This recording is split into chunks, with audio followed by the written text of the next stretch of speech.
really super cool. Now we meet another character. We meet a new character on the next page. Amanda Von Doom. No relationship to... Or it's like dissolved Iron Man type thing. Yeah, that's a really cool look she's got. So her suit sort of melts away from her, revealing her like bodysuit underneath it. Mm-hmm. And she's a cool looking character. And she's like, I didn't come to beat you up. I came because I need your help. I'm not your enemy. I need your help. Yeah, and who cares? Hulk still... Yeah, Hulk wants to be by himself. He knows that as soon as he comes back to Earth, everyone hates him. He doesn't want to go back to where everyone hates him. Yeah, but some people on Earth... Well, there are people on Earth who hate somebody else more than they hate Hulk. And who is that somebody else? This is a strange reveal. It kind of caught me off guard. But Bruce Banner, who we know is Hulk's I guess you wouldn't say alter ego, but his counterpart, his non-Hulked form, somehow I guess they're separate in this. And Hulk and Bruce Banner are two separate identities. Yes, and they can... And Bruce is up to no good, apparently. And you can do that in comics. According to this lady. Yeah, you can do that in comics. Two people can be, or one person can be two people. Two physically different people. And somehow, and I won't spoil, well, I can tell you how it came to be, but, well, it seems just like Bruce, or there was some kind of separation. I don't know if we even really need to know how it happened. Okay, or if it gets revealed along the way. I can't remember if it's revealed in this or if it was revealed before this. I might have been reading this before this. But they are separate people now, and our hero, our Bruce. So, jump scene. Jump scene to this new setting where we'll kind of get into the Bruce world. So we go to this, it seems like an island, and there's these like warthog monsters, and all of a sudden they have these bags of monsters, which are very comparable to the monsters that Hulk was just beating up. They got like a squid, an octopus, and a crab, and a bird, and a monkey or something. But they are so much bigger than these monsters that Hulk was small in comparison to, that you start to think, man, these guys must be, I can't even imagine how big they are. But they're not monsters. They are innocent, they're innocent, they're just like stooges for their master. Right. So these two, they just want him to love them for being good. But the bags that they are collecting, the things that they are collecting in their bags are not monsters. They're just innocent animals for experimentation. So by Bruce. By Bruce. Yeah. Oh, there's a great panel of the reveal of 27 and 26. That's the names of these warthog characters. Mm-hmm. Oh, they're so cool looking too. They're really cool looking. Like what was that? Was it Autumn Lands where they had the warthog characters? It kind of reminds me of that, but a little bit better and a little more muscular. Yeah, they look like Incredible Hulks that have morphed into dog people with tusks. Well, I don't know if I would say they're really that hulky, because I'd say they look more warthoggy than they do. Like, they almost don't look human at all, except for maybe their abs and they're on their two back feet. Yeah, you're right. And they got muscly arms, but they don't have hands. They have claws, and so you're right. They have the human elements, but not. Yeah, they're still doggy. They're pretty warthoggy. Oh, so cool. we get into the lab where we see all these animals in like cages and test tubes, and the scientist in front of like a giant furry ape, and he's saying it's not right. None of these are right. You know, he can't get the formula quite right and I guess he's trying to recreate the Hulk. Yep. And he's got all of the clippings. That's what it's supposed to look like. That's what my finished product should look like. And he turns and reveals that he is a very crazy looking Bruce Banner. Next issue. And he looks really cool, his crazy version of himself. Yeah, that art is just awesome. Like, It's really, it makes me want to see this same artist combo do like a Wolverine. Oh, you can see that, yeah. Because I love that kind of gritty, scratched up face and the hair all sketchy, and yeah. It's a cool side by side of Bruce and one of the newspaper clippings of the Hulk. I love that. I love it. I didn't catch that at the first glimpse of this, and I actually saw this page. You can buy this page on something called Comics Vine, I want to say.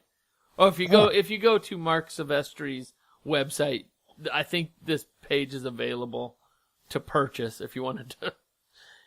I don't know if it would have been the page I choose. There's a lot of good pages on here. Yeah, like that. But, like I great said, panel. Great panel. And then that's the end of the issue. Then that's the end of the issue. It seems like it flew by. It did. I was gonna make that same comment. Like, wow, this was a really fast-paced, lots of information and fun. Just fun comic. Yeah, I mean, it really had everything you want in if you're thinking Hulk, you want the battling with monsters, and you want the internal conflict of Hulk versus Banner. And this is the coolest way I've ever seen that internal battle, is making it external.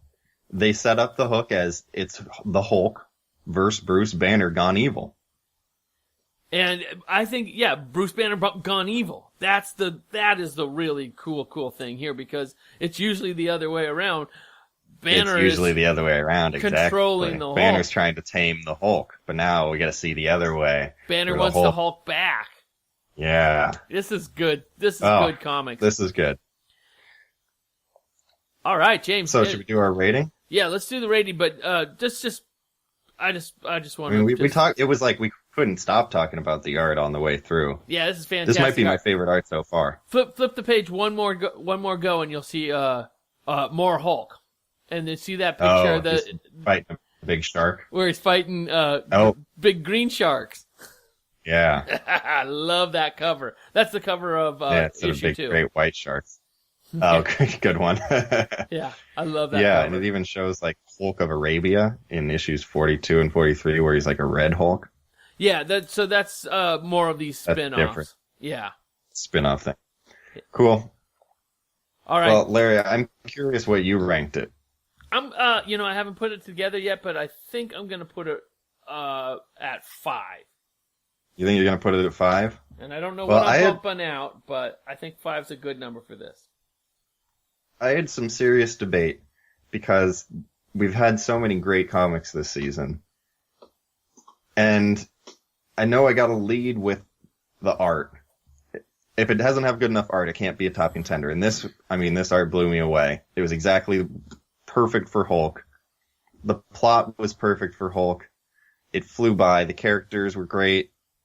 I gave it number 1. Wow!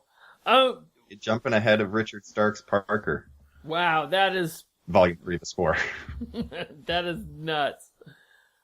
Yeah. I mean, I wouldn't say the art is, like, really original, which is a lot of times what I look for is, like, some kind of originality. But with the Hulk, you don't want to go, like, he's a recognized character. You don't want to go too far out of bounds. And this was about as well done as I could hope for. I think it's safe.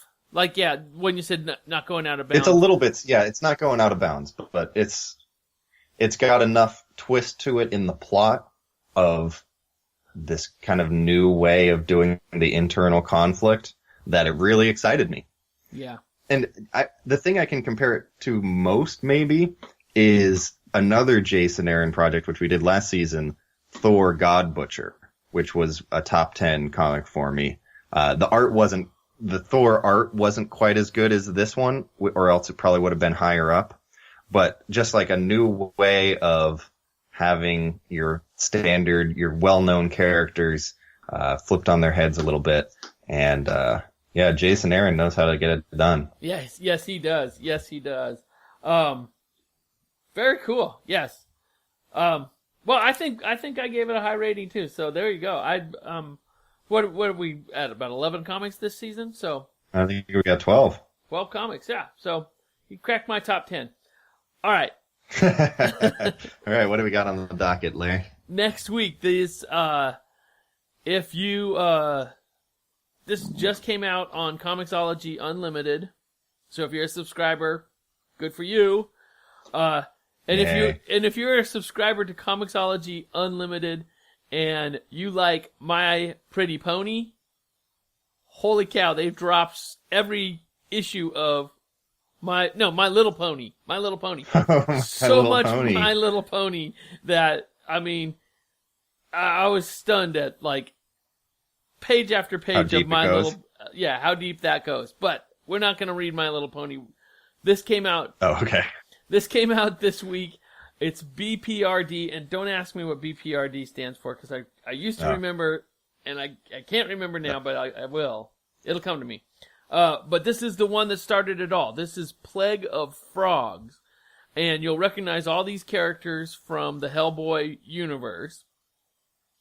Hellboy. 26 pages, but you could get the whole... I just downloaded the single issue, but if you wanted to, you could get the whole 5-issue trade. Shebang. Nice. So, wait, why did you mention My Little Pony? Were you just on Comixology and you were like reminded of it? Oh, right. I was on Comixology and there was so much, like, it just My Little Pony you were everywhere. Tempted. I was tempted. No, I wasn't. All right, so 26 pages, published by Dark Horse Comics in 2004, written by Mike Mignola and art did he by, do the other? he did Hellboy. He did Hellboy the original. Yeah. I remember liking that, but being a little disappointed in some way. Oh no, actually, I ranked it number 11 last season. So. Well, you weren't disappointed at hopefully all? It lives up to it. Yeah. So this I have this free on Comixology Unlimited. I own it.